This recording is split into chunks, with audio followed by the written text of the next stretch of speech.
Matapos masungkit ng Gilas Pilipinas ang gintong medalya sa kakatapos lang na Asian Games ay naging mainit pa rin sa mata ng mga international games ay itong naturalized player ng ating Gilas Pilipinas na si Justin Brownlee.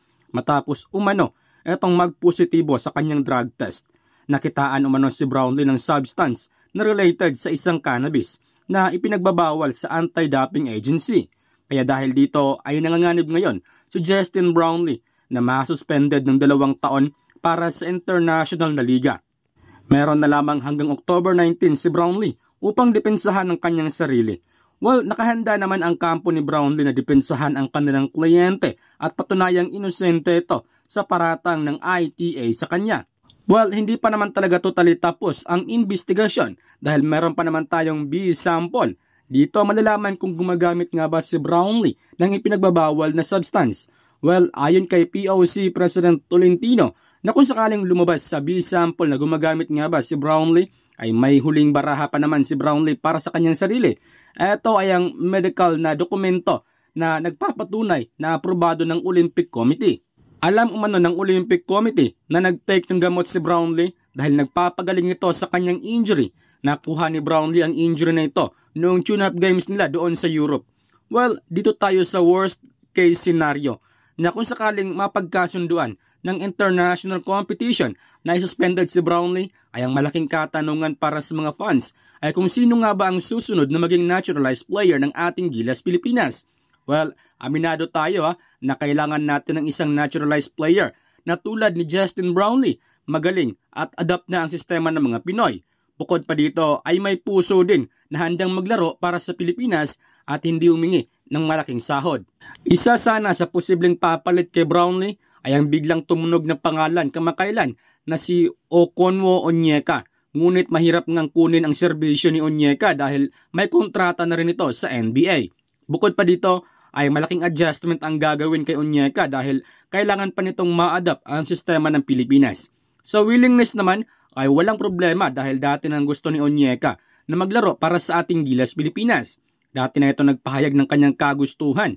Yun nga lang, kung pagbabasihan talaga natin ang lineup ng Gilas, ay kailangan talaga natin noon ng isang Clarkson, treat sa outside at inside shooting. Well, dahil sa posibleng mangyari kay Brownlee at availability ni na Clarkson at Onyeka, ay may isang player na pwede nating subukan sa Gilas Pilipinas at matagal na ito nagpahiwatig na maglaro sa ating national team.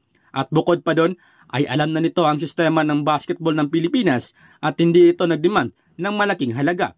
Walang iba kundi ang former NBA player na si Chris McCullough. Halos 2 taon na ito nagparamdam ng kanyang kagustuhan na maglaro para sa ating Gilas team. Yun nga lang ang problema kay Simak ay lagi itong na-snub. Hanggang umabot na ito sa point na gusto lang naman daw niya na maging naturalized player ng ating Gilas Pilipinas at hindi ito tungkol sa pera.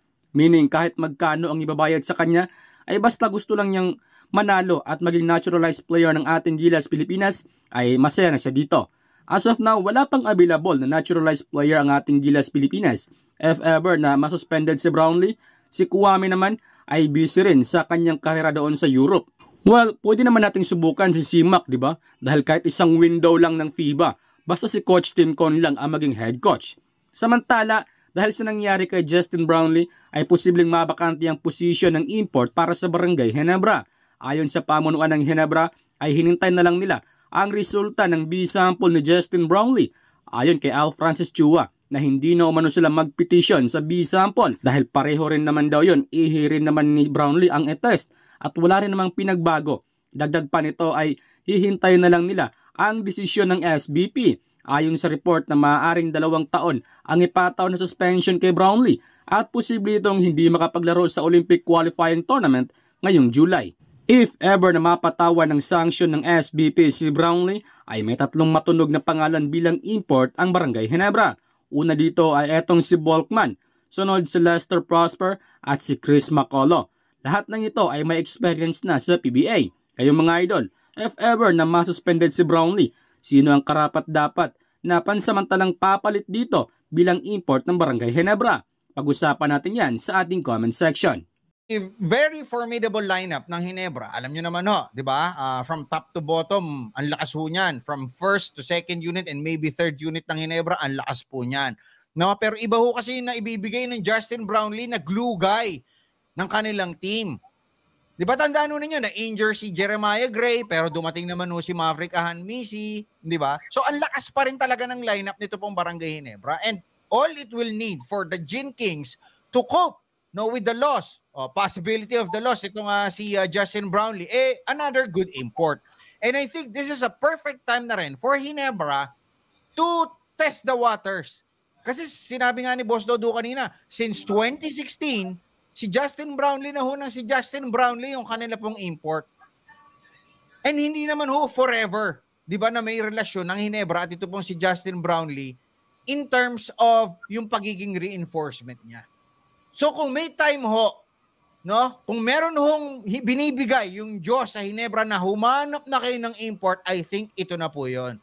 Kasi hindi na rin ho dapat siguro abutin si Justin Brownlee nung pagbaba nung kanyang laro eh. Yes, maganda ho yung ipinakita niya nung nakaraang Asian Games. Kaso he's already 35 years old. Di ba? He has already reached the peak nung kanya pong performance. No, and siguro this will be a welcome development din para sa mga Barangay Ginebra fans, no, to welcome, no, with open arms a new import who will don yung kanila pong pinakamamahal na jersey. 'Di ba? Justin Brownlee is not forever an import for Barangay Ginebra. And kung kailangan nun nilang humanap, ngayon na po 'yon. 'Di ba? Kasi kesi hodang ang height limit, si Justin Brownlee ang kinukuha ng Ginebra, hindi niyo ho masisisi kasi alam na ho niya yung sistema. 'Di ba? Pero ito lang ho 'yan, 'di ba? Andiyan ho si Brownlee o wala si Brownlee, definitely isa ho sa top 4 ng PBA ito pong Barangay Ginebra. They're playing inspired basketball. They're well supported. They're manned by the best coach, no, in the country ever, na si Coach Tim Cone. So konting adjustment lang 'yan, no, kaya ho nila. Siguro they will struggle in the early goings sa mga unang laro, magi-struggle po itong Barangay Ginebra. Pero at the end of the day, no, pag playoffs time na, iba ho ang laro ng Gin Kings.